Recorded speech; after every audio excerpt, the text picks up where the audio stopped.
বাঙালি খানায় সবাইকে স্বাগত জানাই। আপনারা তো অনেকভাবে নিরামিষ বাঁধাকপির তরকারি রান্না করে খেয়েছেন।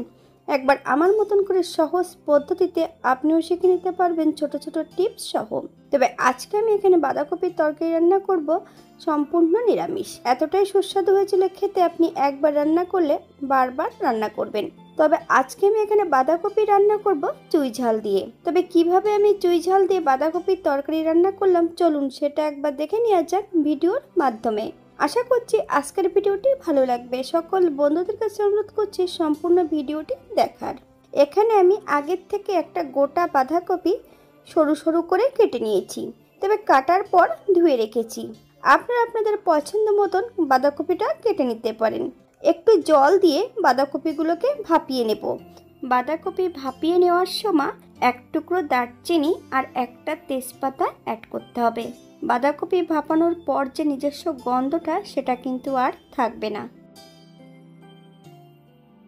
এখানে আমি আগের থেকে বেশ কিছুটা মশলা রেখেছি, মশলাটা বেটে নেব। আদা, জিরে, ধনে, শুকনো লঙ্কা, দারচিনি, এলাচ, লং বেশ মিহি করে বেটে নিতে হবে। এখানে আমি গোটা ধনের পরিবর্তে গুঁড়ো ধনেটা ব্যবহার করছি।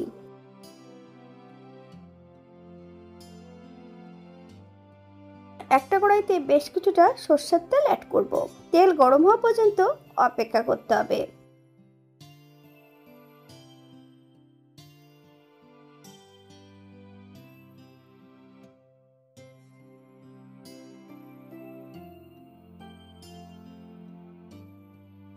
হাফ চামচ লবণ আর হাফ চামচ হলুদ গুঁড়ো দিয়ে বেশ আলুগুলোকে ভালো করে ভেজে নিতে হবে।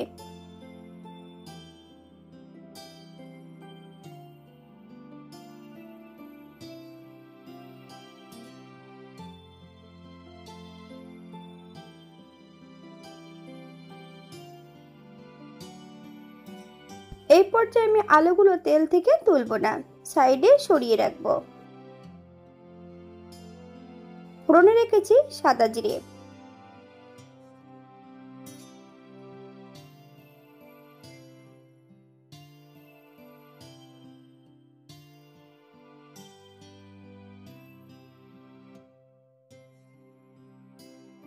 বেশ কিছুটা টমেটো আর 2 টুকরো চুই ঝাল একটু থেতো করে অ্যাড করেছি, হাফ চামচ লবণ।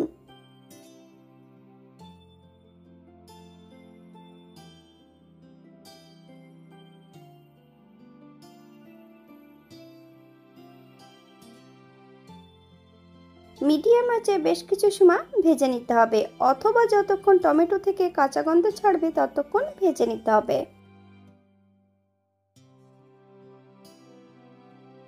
হাফ চামচ হলুদ গুঁড়ো।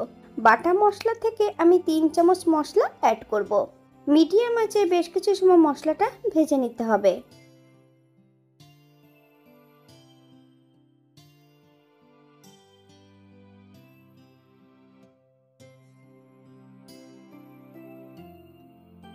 তিন থেকে চারটে কাঁচা লঙ্কা ফালি দিয়ে অ্যাড করেছি। আপনারা যদি পছন্দ করেন তাহলে পরিমাণে বাড়িয়ে দিতে পারেন।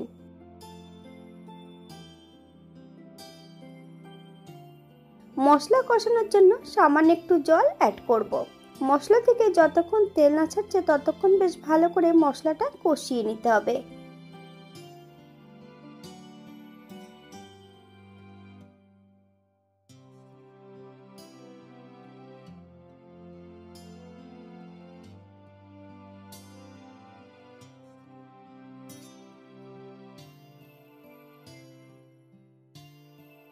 সম্পূর্ণ বাঁধাকপি কিন্তু ভাপিয়ে নিয়ে জলটা ঝরিয়ে রেখেছি।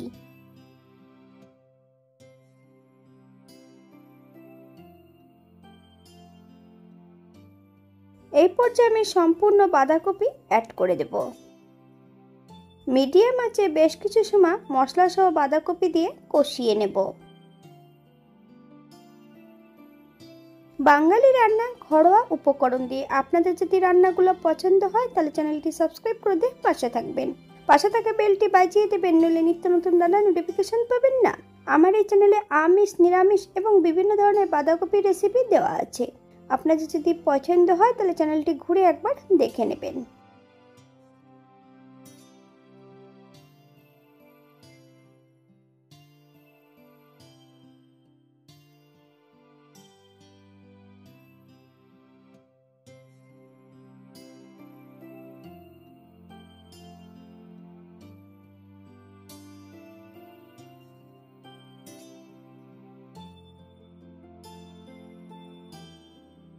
হাফ চামচ লবণ। আপনারা স্বাদ অনুসারে লবণটা অ্যাড করবেন।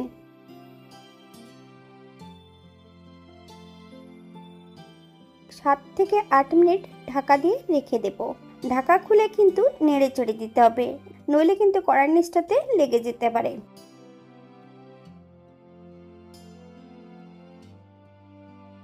8 মিনিট পর এই পর্যায়ে একবার চেক করে নিতে হবে যে আলুগুলো সেদ্ধ হয়েছে কিনা।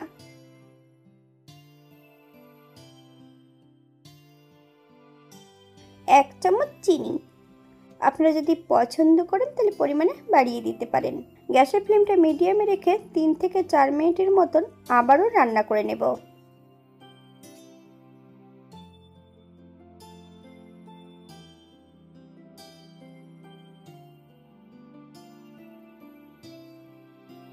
অ্যাড করব 1 চামচ ঘি।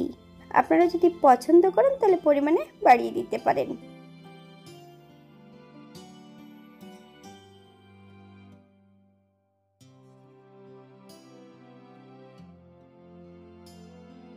গ্যাসের ফ্লেমটা অফ করে দিয়ে 5 মিনিটের জন্য স্ট্যান্ডিং টাইম দেব, তারপর সার্ভ করব।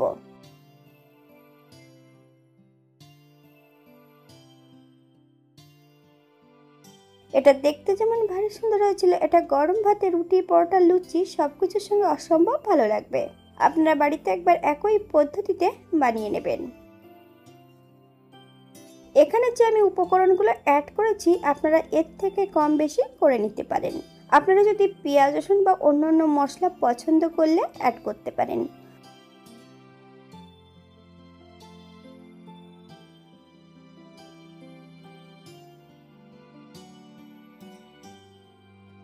আজকের ভিডিওটি এই পর্যন্ত। সবাই সুস্থ থাকবেন, ভালো থাকবেন। অন্যদিন নতুন রেসিপি নিয়ে আপনাদের সামনে আবার আমি হাজির হব। নতুন ও পুরনো সকল বন্ধুদের অসংখ্য ধন্যবাদ ভিডিওটি দেখার জন্য। হাতে যদি সময় থাকে তাহলে একটা লাইক, কমেন্ট, শেয়ার করবেন।